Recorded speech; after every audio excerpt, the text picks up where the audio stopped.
할렐루야. 아멘.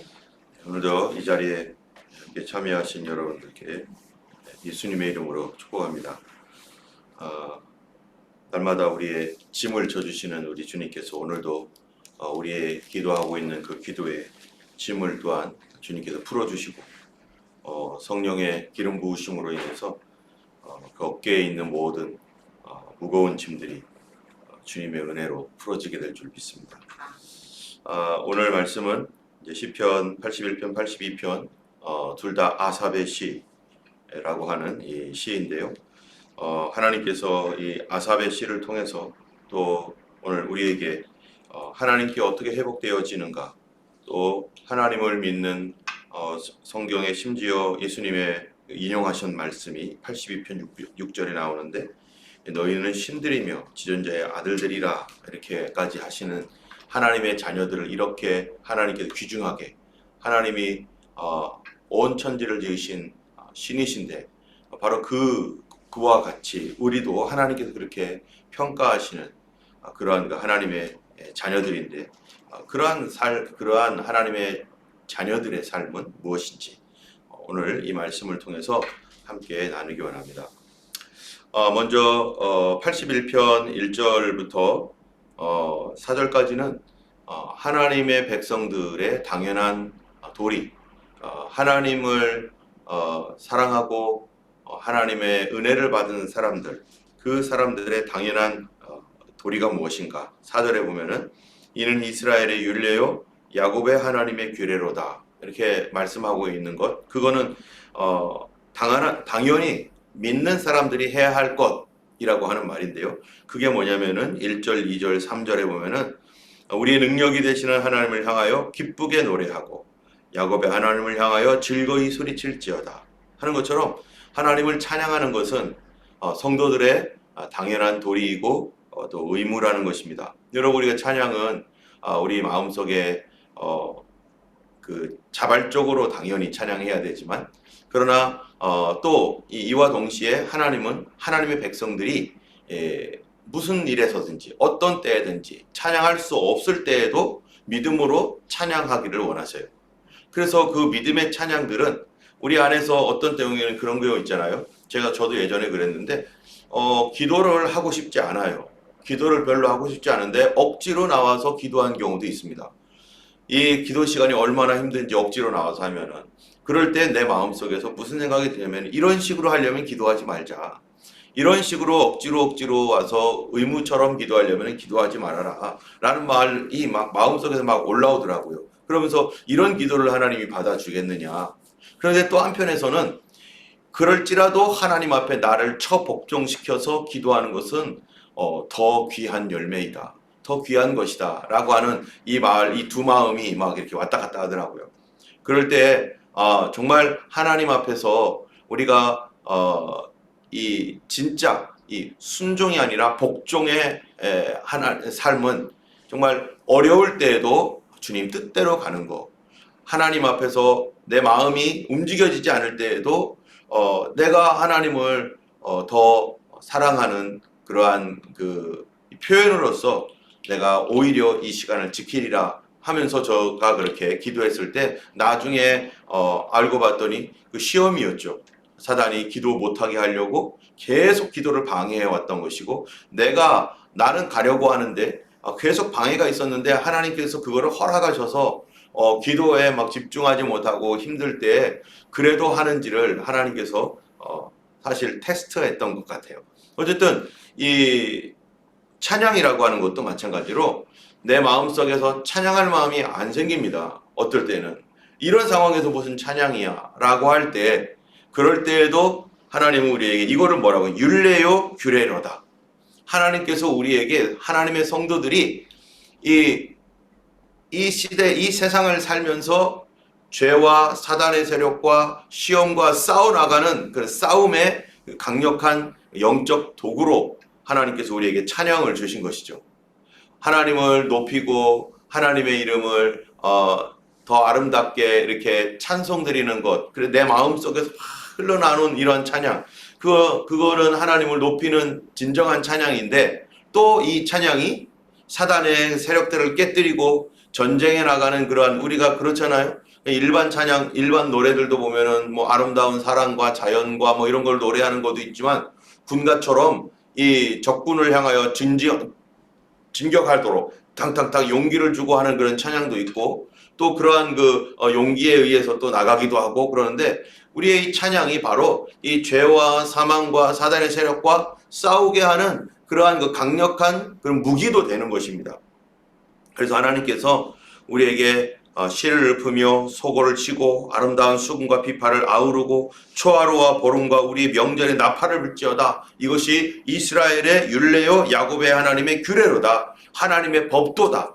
그래서 찬송은 바로 모든 성도들이 반드시 해야 되는 것이고 그 찬송을 통해서 하나님이 영광받을 뿐만 아니라 죄와 사망과 시험 가운데서 승리하게 하는 그런 놀라운 능력을 주시는 것이 바로 그 통로 또 그 무기가 바로 찬양입니다. 때문에 어려울 때 힘들 때 우리 기도가 안 나올 때 뭐 해야 되는 거예요? 찬양해야 되는 거죠. 우리가 기도가 잘 안 될 때 찬양으로 뚫고 나가야 되는 것이죠. 우리가 새벽에도 이렇게 저도 보면은 기도할 때 갑자기 이렇게 기도가 막힐 때가 있죠. 기도가 안 될 때가 있어요. 그럼 막 스트럭을 합니다. 그럴 때는 찬송하는 거예요, 그냥.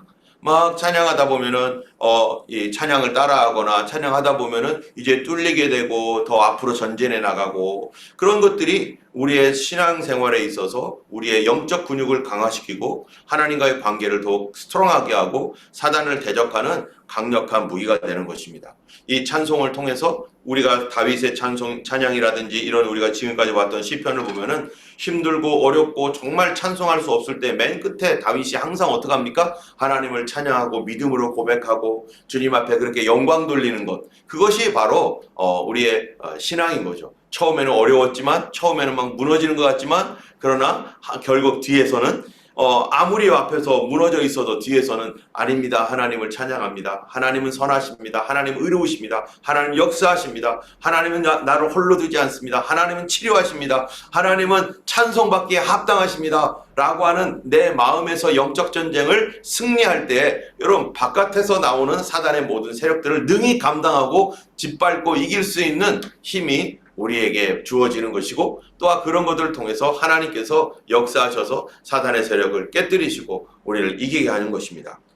자, 이렇게 우리에게 하나님께서 찬송하라 이렇게 말씀하시면서 그 다음에 5절부터 보면은 우리가 3권의 특징이 뭐라고 했어요? 3권은 이스라엘의 역사에 관한 것들이죠. 이스라엘이 하나님께 얼마나 은혜를 받았으며 그럼에도 불구하고 어떻게 무너졌고 또 그렇게 무너졌을 때 어떻게 하나님께서 이들에게 말씀하고 계시고 돌아오게 하시는지 그런 이스라엘의 역사와 관련돼서 계속 말씀하고 있는데요. 여기서도 보면 똑같습니다. 하나님이 5절에 보면 애굽 땅을 치러 나가시던 때 벌써 이제 역사에 대해서 또 얘기하죠. 요셉의 족속 중에서 이를 증거로 세우시고 거기서 내가 알지 못하는 말씀을 들었다 하면서 요셉의 족속이라고 하는 것은 뭡니까? 요셉에게서 누가 나왔죠? 요셉의 두 아들 에브라임과 므낫세.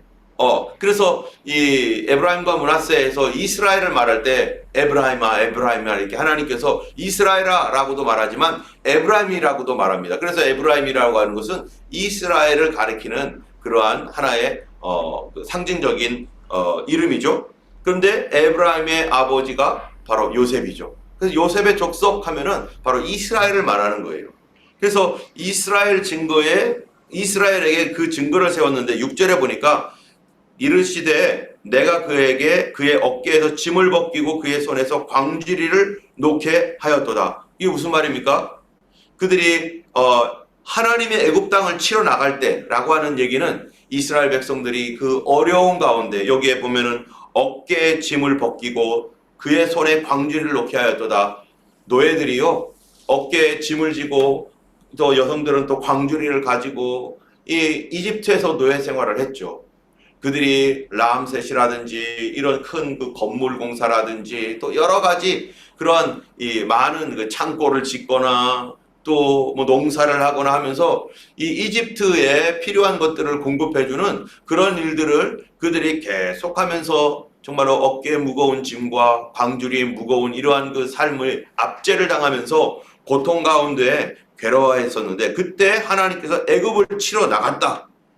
바로 어떤 것입니까? 그들을 이 애굽의 압제에서 건지시는 하나님. 그래서 10가지 재앙으로 이스라엘을 구원하신 그 하나님을 얘기하는 것입니다.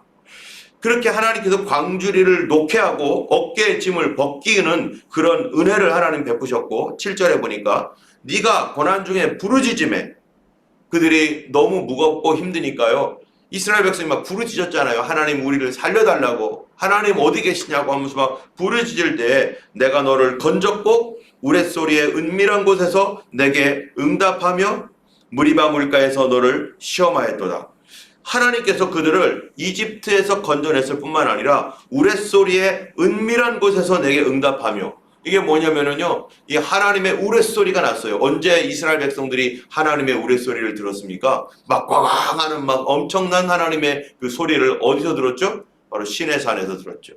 그들이 시내산에 와서 그 주변에 둘러 진치고 있었을 때, 하나님께서 임재하셔서 시내산에 임재했을 때 그들이 하나님의 음성을 이 이스라엘 전체가 어떻게 들었는지, 귀로 들었는지, 제 생각에는 귀로 들은 것 같진 않아요. 왜냐면은, 저도 하나님의 그 음성을 딱 한 번, 정말 감동처럼 이게 들은 적이 있는데, 막 여기서 막 소리가 막 들리는 거죠. 여기서 내가 귀가 있어서 여기서 막 들리는데, 그런데 이스라엘이 어쨌든 간에 이렇게 귀로 들었던, 가슴으로 들었던 간에 하나님의 음성을 듣고 그들이 뭐라고 합니까? 하나님 제발 말씀하지 마시옵소서.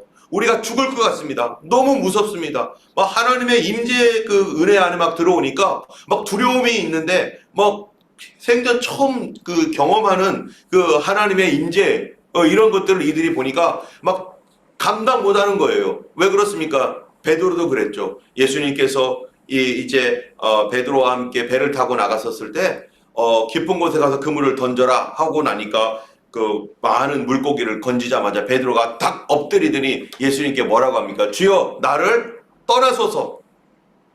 나를 떠나달라는 거예요.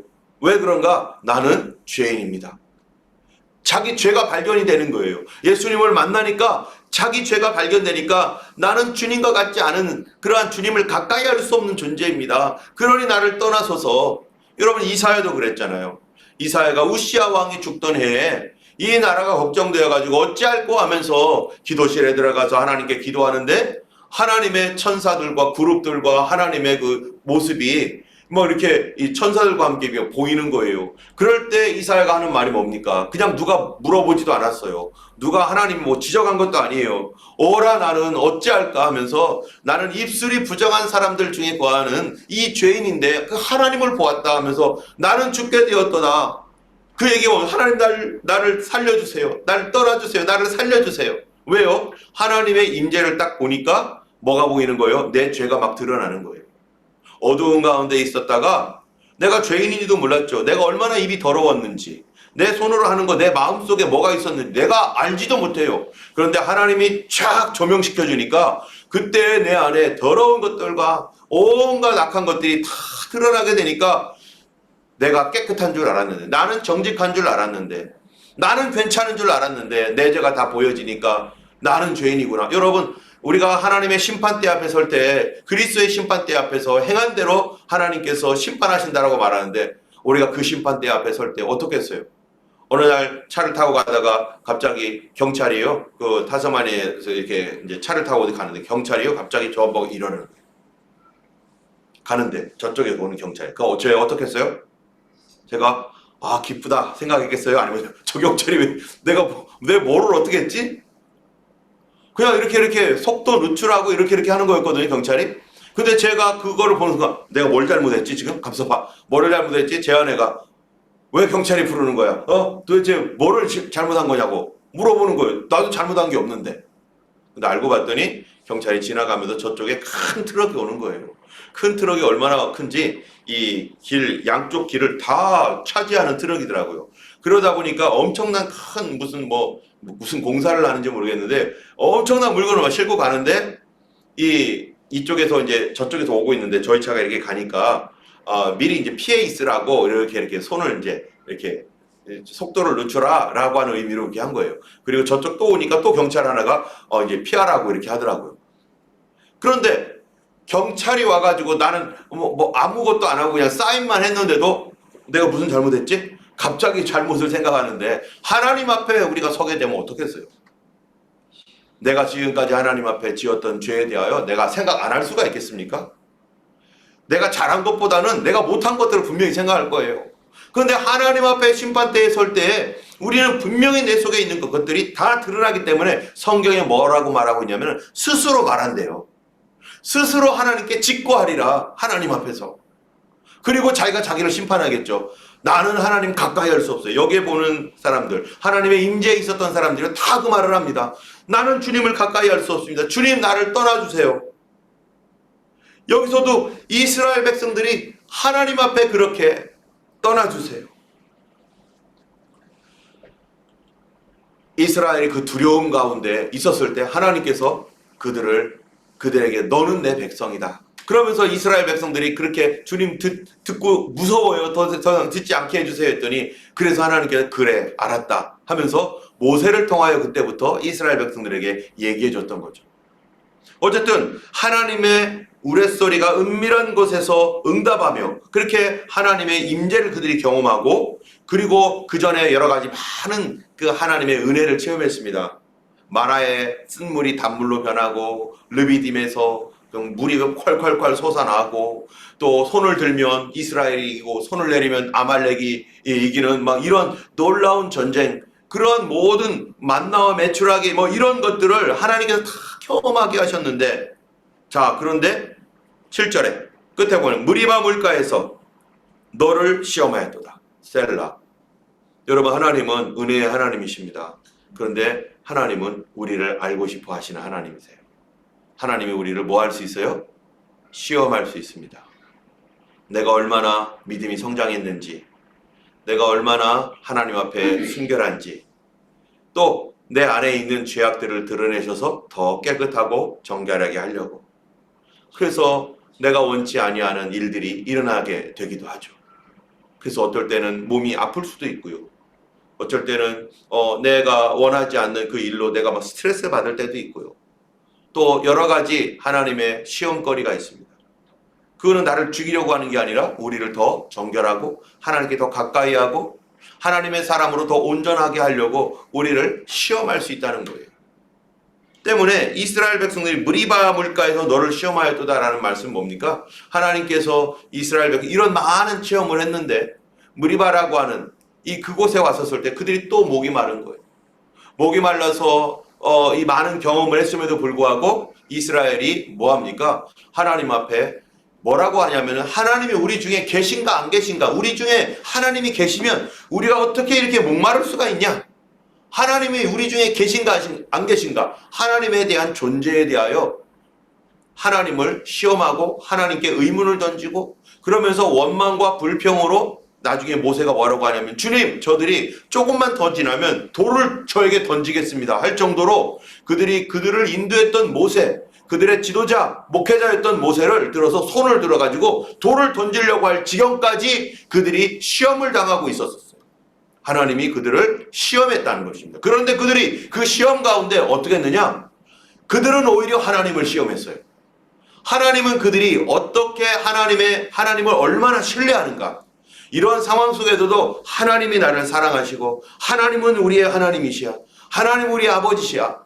하나님은 우리를 도와주셔라고 하는 하나님의 신뢰를 가질 만도 한데, 그런데 그 전까지는 그들이 그러한 시험도 세지 않았었죠. 그런데 이제 그런 많은 하나님의 은혜를 경험한 뒤에 이제 어떤 어려움이 왔었을 때 그때 그들의 진짜 마음이 있는 거죠. 그들이 얼만큼 알곡으로 되었는지 아니면 아직도 쭉정이로 남아있는 것인지.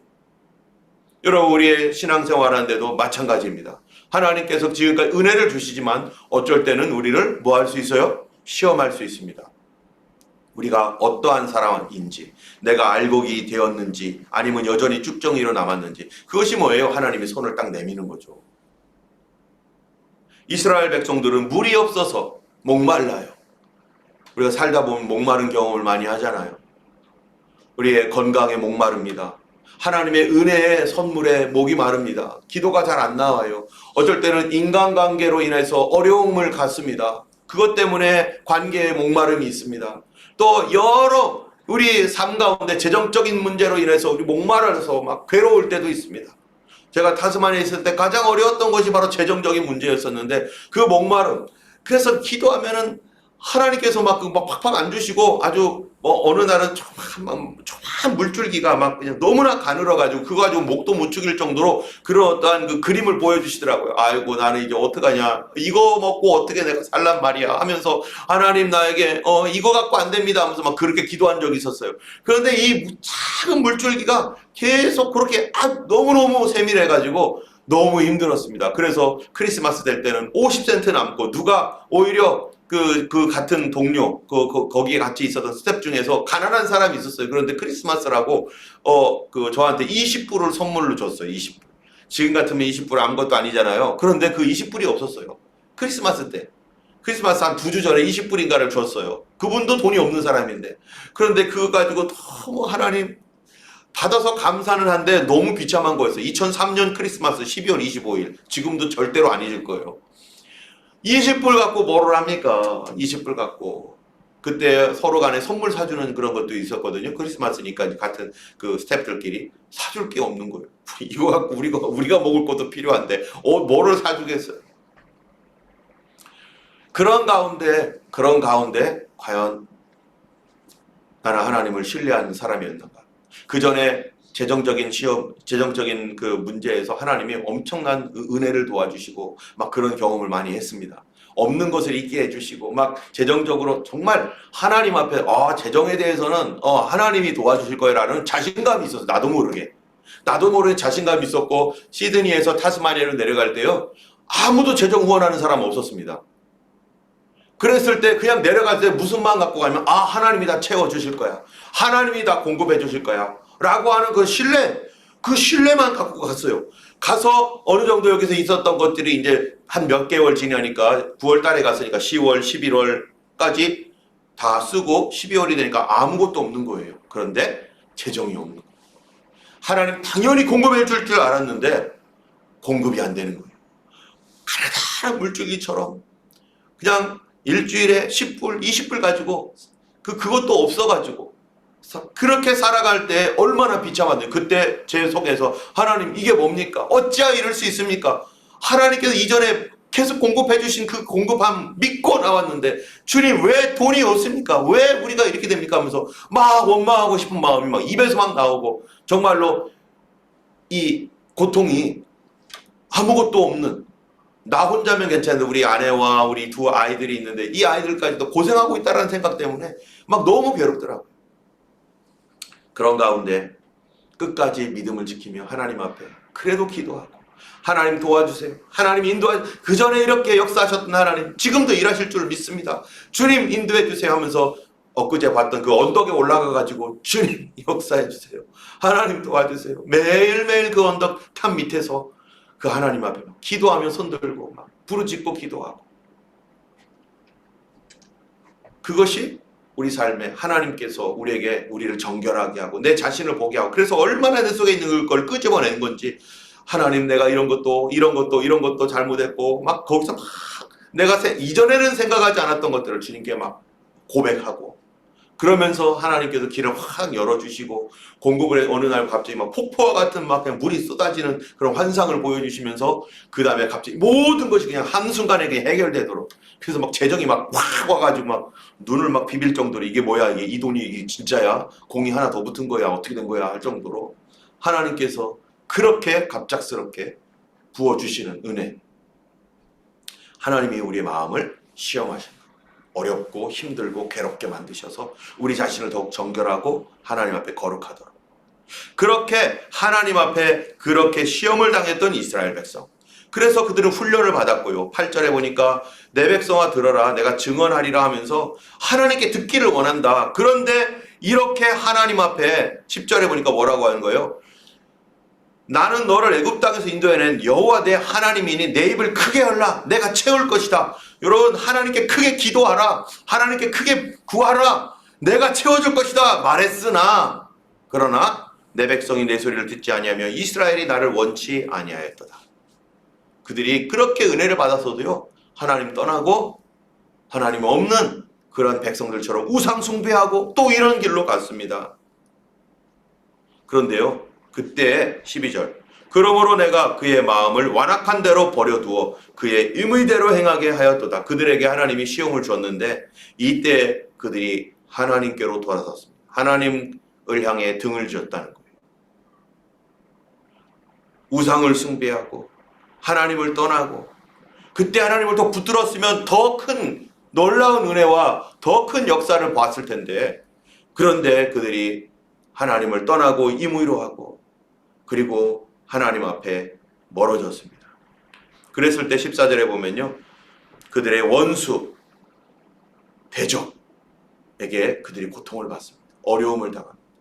그들이 하나님을 떠나고 그 죄를 회개하지 않고 그렇게 했을 때, 그런데 하나님이 13절에 보면은 내 백성아 내 말을 들으라, 이스라엘아 내 도를 따르라, 그리하면, 그게 무슨 말이에요? 그들이 지금 원수와 대적들에게 고통을 당하고 괴로움을 당하고 있을 때 하나님께서 너는 나에게로 돌아오라, 너가 다시 회개하고 하나님께로 돌아오라, 그러면 내가 원수를 누르고 그들의 대적을 칠 것이고 여호와를 미워하는 자는 그에게 복종하는 채 할지라도 그들의 시대는 영원히 계속될 것이고, 그게 무슨 말입니까?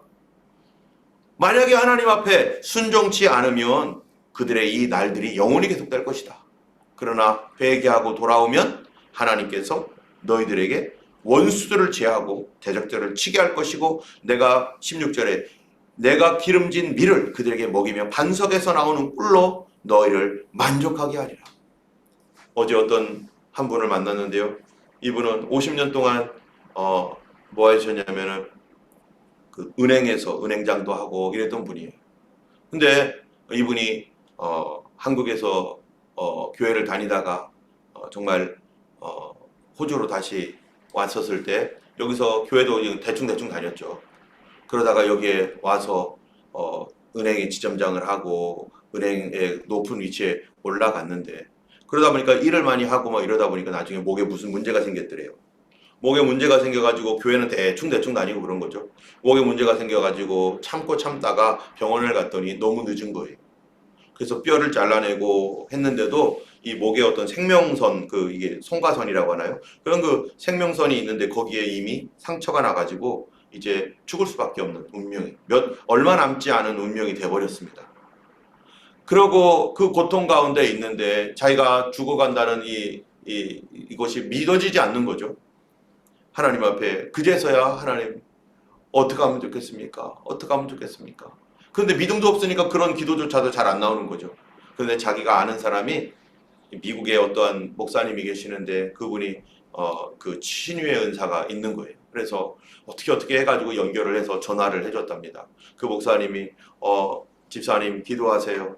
우리 하나님께서 역사하실 거니까 기도하세요. 그리고 다음에 또 전화 드리겠습니다 했는데 정말로 다음에 전화가 왔더라는 거예요. 한 몇 주 후에 전화가 왔는데 그분이 그동안에 기도한 거죠. 기도를 하는데 뭐라고 하냐면은, 집사님 회개하지 않으면 병 못 고칩니다.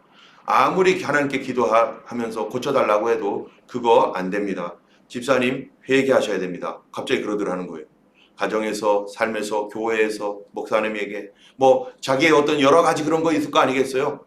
그거 회개해야 됩니다. 그래야 하나님 고쳐주십니다. 그러더라는 거예요. 그래서 이분이 끊고 가만히 생각해 보니까 자기가 잘못했던 것이 막 생각나는 거예요. 아내에게, 아이들에게 뭐 이랬던 여러 가지가 막 생각나는 거예요. 그래서 기도를 했답니다. 하나님 용서해 주세요. 제가 잘못했습니다. 그동안에 내가 막 살았습니다. 하면서 막 회개를 하고 막 하나님께 용서를 구하고 이거 잘못했습니다. 저거 잘못했습니다. 이러는데 그런 가운데 잠이 들었대요. 기도하다가 잠이 들었는데 그때 자기가 십자가 앞에서 기도하는 모습이 보이더래요. 꿈속에서. 자기가 거기서도 자기가 기도하더래요. 하나님, 내가 이거 잘못했고요. 하나님 용서해 주세요. 내가 알지 못해서, 나는 몰랐습니다. 내가 그런 줄을 몰랐습니다. 나는 그렇게 교만했는 줄, 나는 그렇게 악했는 줄, 나는 생각도 못하고 있었습니다. 근데 하나님 보여주시니까 그런 게 깨달아지는 거죠. 근데 갑자기 누군가가, 그 꿈속이죠, 누군가 자기를 꽉 안는데 그 느낌이 꽉 안아주는 느낌이 나더래요. 그리고서 눈을 번쩍 뜨는데 고침받았어요. 그 순간에 하나님이 고쳐주시고, 그래서 내가 이제 무엇을 위해, 내가 왜 생명이 살았는가, 내가 무엇을 위해 살 것인가, 그거 다시 생각하며 그가 이제 열심으로 이제 주님을 위해서 헌신하는데, 나중에 얼마 후에 자기 아내가 뒤에 차를 운전을 하고 있는데 자기 아내가 울면서 고백하더래요. 내 33년 동안의 기도가 응답됐다고. 내 남편을 위해서 내가 33년을 기도했는데 하나님께서 응답하셨다고 울더라는 거예요. 여러분, 이스라엘 백성들이 어려운 가운데 있었을 때 하나님은 우리에게 뭐를 얘기하는 겁니까? 회개하라. 내가 알지 못하는 더 순결하게 하시려고, 더 깨끗하게 하셔서 나를 사용하시려고. 하나님, 우리가 무언가를 할 때 그릇이 있으면은 그 그릇에 좋은 거를 담으려면은 지금 내가 보기에도 깨끗하지만 어떻습니까? 더 깨끗하게 하잖아요. 예. 어디죠? 음식점에 가면은 수저나 이거 젓가락이 있으면은 볼 때 깨끗하잖아요. 그런데 또 거기다가 막 이렇게 누가 또 손 묻혔을까봐 막 이렇게 더 닦잖아요. 하나님은 우리가 더 깨끗하기를 원하시고, 더 정결하기를 원하시고, 우리의 마음의 생각, 입술의 말, 우리의 행동, 하나님, 특별히 우리의 생각들이 거의 하나님 앞에 더 깨끗하게 나아가기를 원하십니다. 그랬을 때 여기에 보니까 내가 기름진 밀을 그들에게 먹이며 반석에서 나오는 꿀로 너를 만족하게 하리라. 하나님께서 우리에게 만족을 주시고 하나님 기뻐하시는 삶을 살게 될 줄로 믿습니다. 이 시간 우리 기도하겠습니다. 82편은 하지도 못했네요.